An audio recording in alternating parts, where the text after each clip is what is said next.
Very good. So in the metal casting world, you have to be able to mix the sand properly, and that is what the part of your soul of your product is about, right?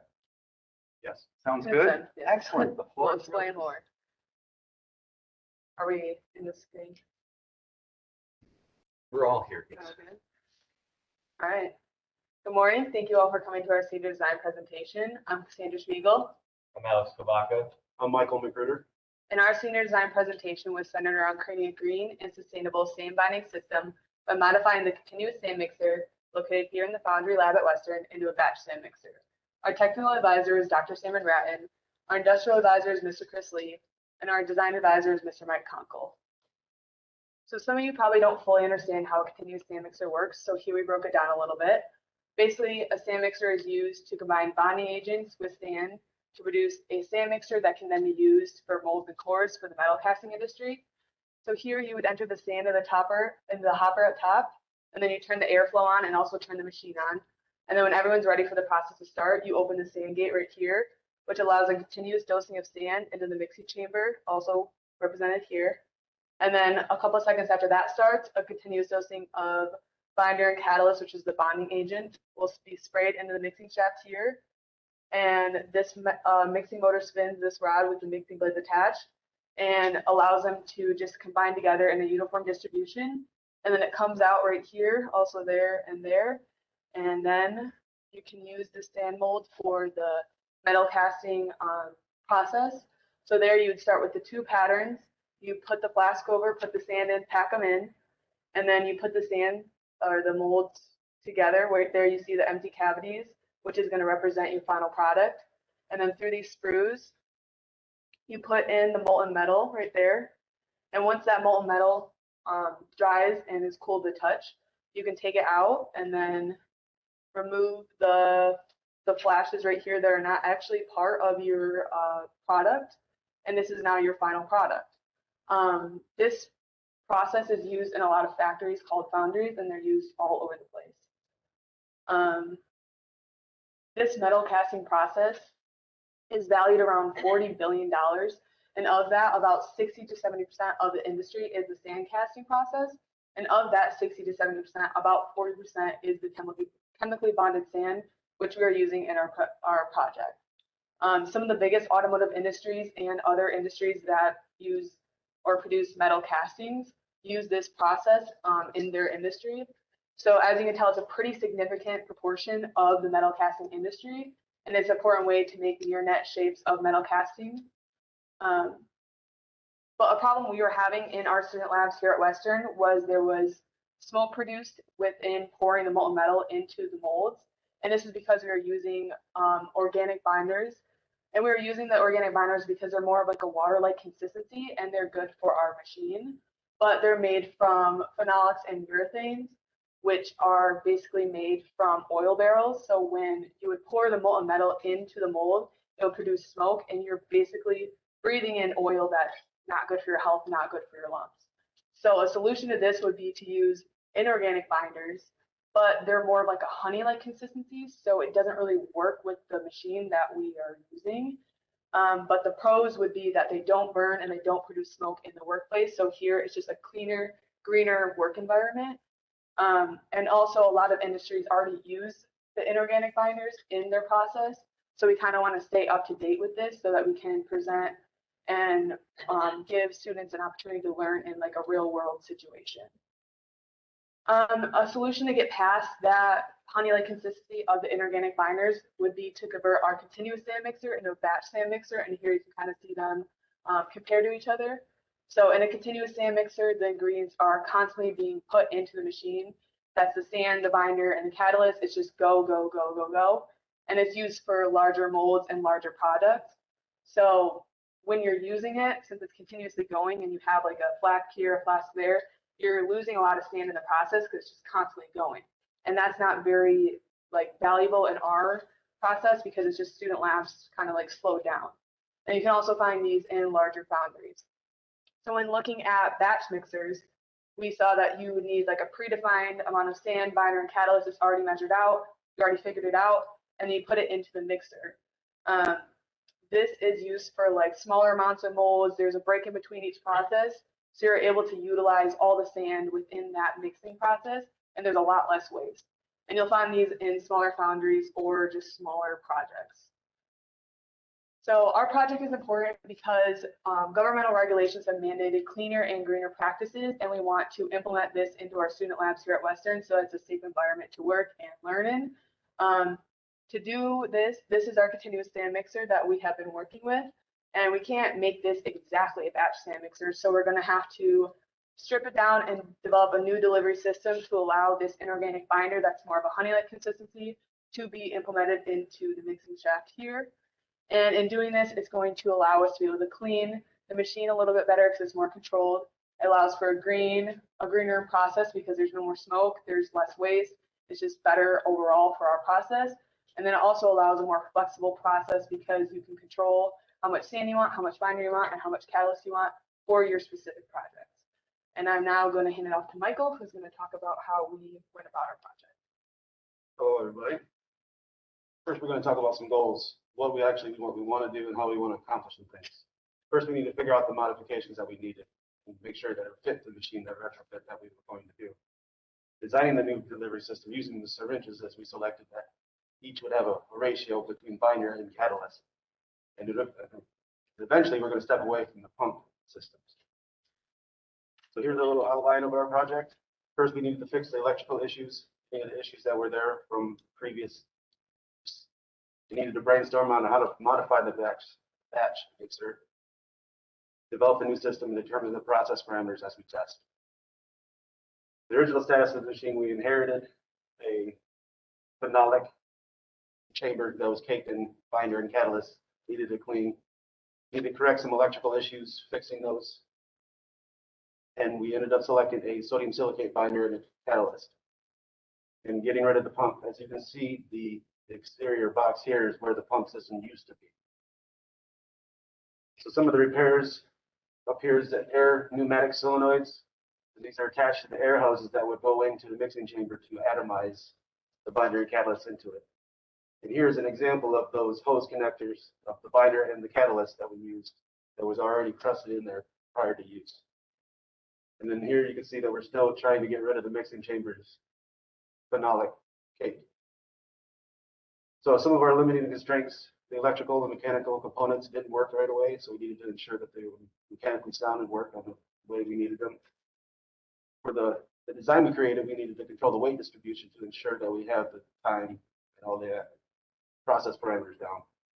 The inventory that we had is limited due to staffing and for over the summer and COVID. And the idea was to fabricate a new binder and catalyst delivery system using the previous syringes we obtained to inject the binder and catalyst into the mixing chamber. Here we have material specifications. Kept it pretty simple, using grams with the face and make of the syringes. As you can see, the binder and the grams are weight 550 grams. We took 10% of the weight of the sand from the binder to get to the catalyst. We can't use iron or ductile iron, so here we're using aluminum. And then next we needed to select the syringe ratio that would code fish Whitkins. And here I will hand it off to Alex. Thank you. So after we figured out how much binder and catalyst we needed and figured out that we're going to use syringes to house the binder and catalyst, we had to come up with a way to inject these syringes into the machine while it was running.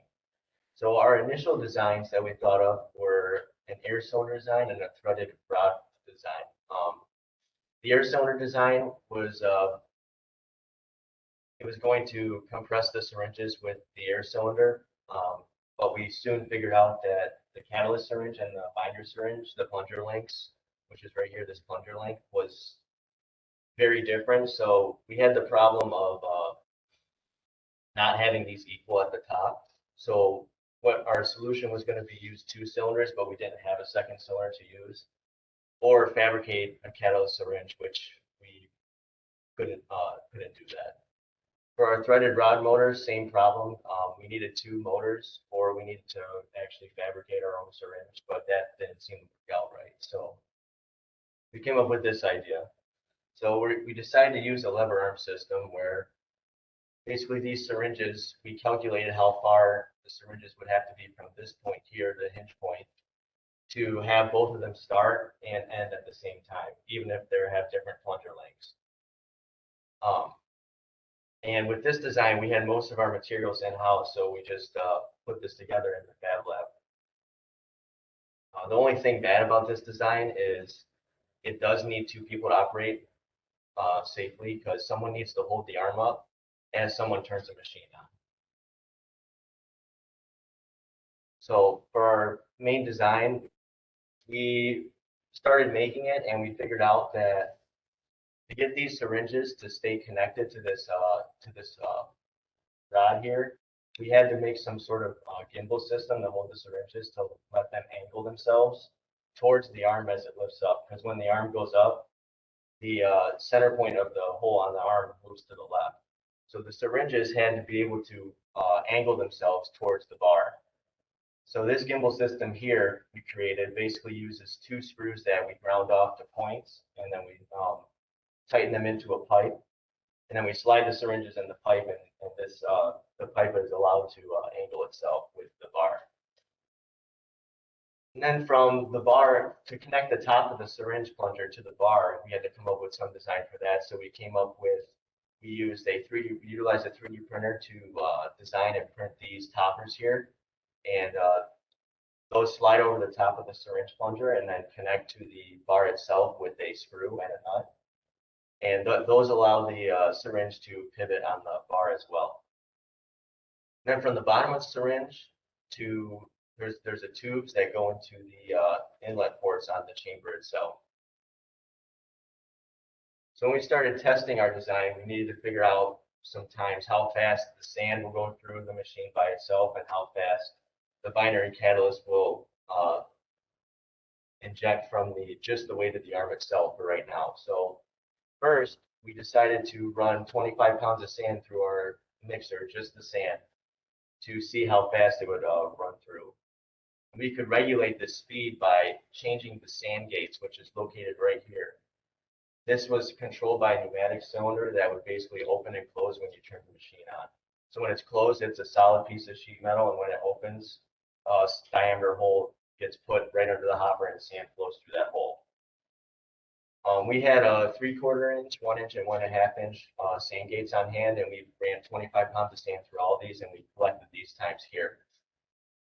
From here, we decided to, and then after that, we decided to test our arm system and see how fast it goes with just the arm weight being compressed on the syringes, and it took way too long. So we decided to add weight here, as you can see, to the end of the arm, to allow the arm to move faster, to get closer to our sand gate time, so we could use the predefined sand gate. When we started adding weight, we came up with 2,400 grams was exactly 1 minute 45 seconds, and we related that to our 3/4 inch sand gate size, which was exactly 1 minute 45 seconds. So we used these two, this 2,400 grams and 3/4 inch hole diameter for our testing. Here's a short video of us actually testing with the machine. You can see the arm slowly moving down as sand pours out here, mixed sand.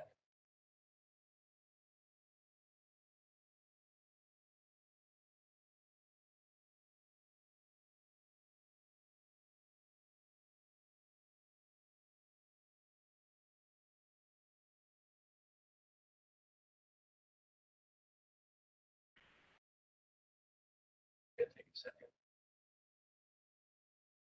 Okay. So after we mixed our sand, we decided to pick out 3 molds for each of us to fill, and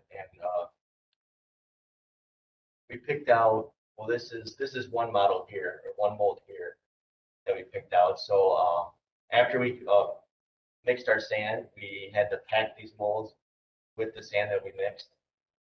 And then we let the molds sit for a week for the sand to fully cure. After that week, we stripped the molds and prepared them to be filled with molten aluminum. And as you can see here, this is the result of our sand castings. While we were pouring, there was no smoke in the foundry at all, because we were using the inorganic binder system. Here you can see a video of us pouring. The only smoke that you'll see in this video is from the blue sleeve on the middle casting. It's it's basically it's burning.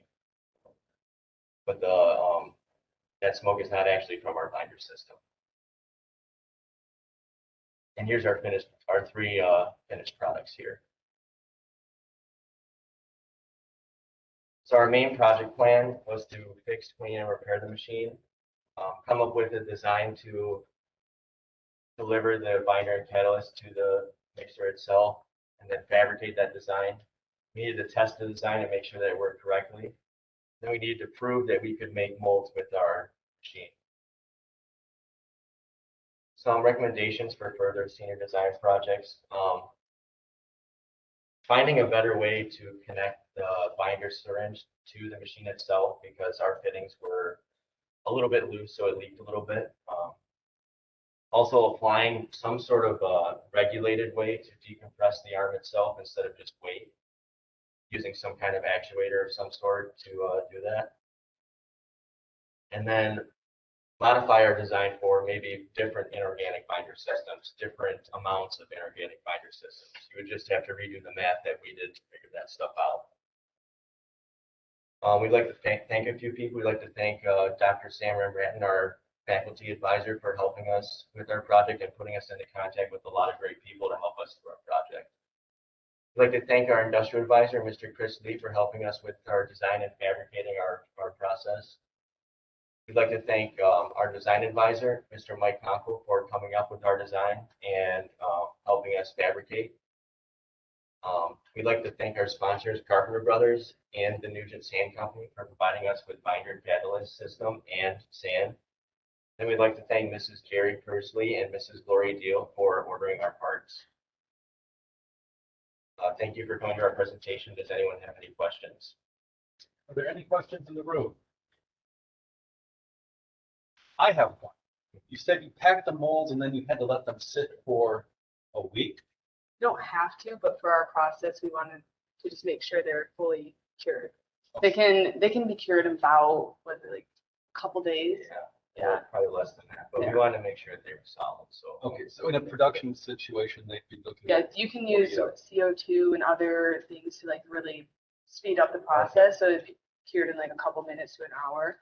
Yeah, so in an actual foundry, like when you have all the resources, they can be cured a lot faster. Are there any questions online? And please remember to unmute yourself if you're asking it verbally, or you can put it in the chat. I can try and read it. See nothing. So thank you very much for your presentation.